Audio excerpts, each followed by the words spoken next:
তিনি কেন বলেছেন অক্সফোর্ডে যাবেন? তমলুক কলেজে ভাষণ দেওয়া আর বিদ্যাসাগর ইউনিভার্সিটিতে ভাষণ দেওয়া এক নয়। আপনি মিথ্যা কথা বলেন কেন? আপনি রাকেশ রোশন বলেন কেন? আপনি ইন্দিরা গান্ধী চাঁদে গেছিল বলেন কেন? আপনি সুনিতা উইলিয়াম না বলে সুনিতা চাওলা বলেন কেন?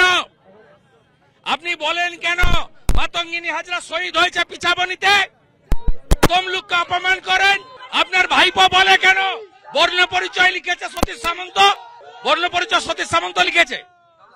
বিদ্যাসাগরের বর্ণ পরিচয়কে আপনার তোলাবাজ ভাইপো বলে সতীশ সামন্ত লিখেছে। আপনি আগে ভালো করে পড়াশোনা করুন।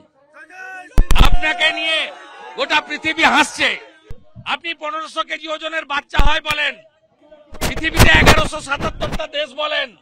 আপনি 47-এ রবীন্দ্রনাথ ঠাকুর গান্ধীজিকে শরবত খাওয়ানোর কথা বলেন। রবি ঠাকুর 41-এ মারা গেছে।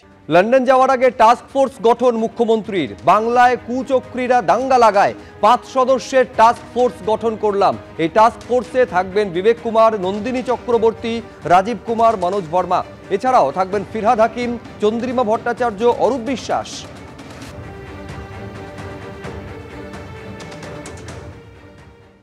আপনারা জানেন 2 বছর পর পর আমরা একবার করে বাইরে যাওয়ার চেষ্টা করি, কারণ আমরা যখন বিজিবিএস করি, মানে বেঙ্গল বিজনেস সামিট, তখন আমাদের কাছে এবারে 40টা আমাদের কান্ট্রি এসেছিলেন, তার মধ্যে 20 আমাদের পার্টনার কান্ট্রি ছিলেন।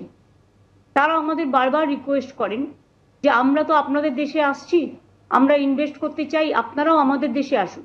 কিন্তু আমরা যেহেতু বাংলায় প্রবলেম বেশি, কারণ বাংলা নদীমাতৃকার দেশ, ঝড় জল লেগেই থাকে, তারপরে বন্যা ডিবিসির জল ছাড়ার প্রবলেম আছে, এবং একদল লোক আছে কুচক্রী যারা দাঙ্গা করে সারাক্ষণ।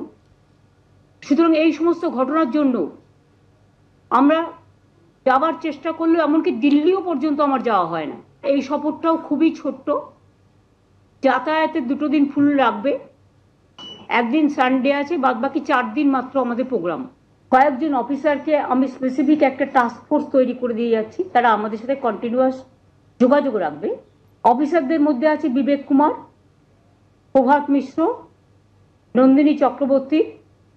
পুলিশদের মধ্যে আছে রাজীব কুমার এবং মনোজ ভার্মা। এরা টোটালটাই যদি কখনো রেগুলার বসবে, মনিটরিং করবে।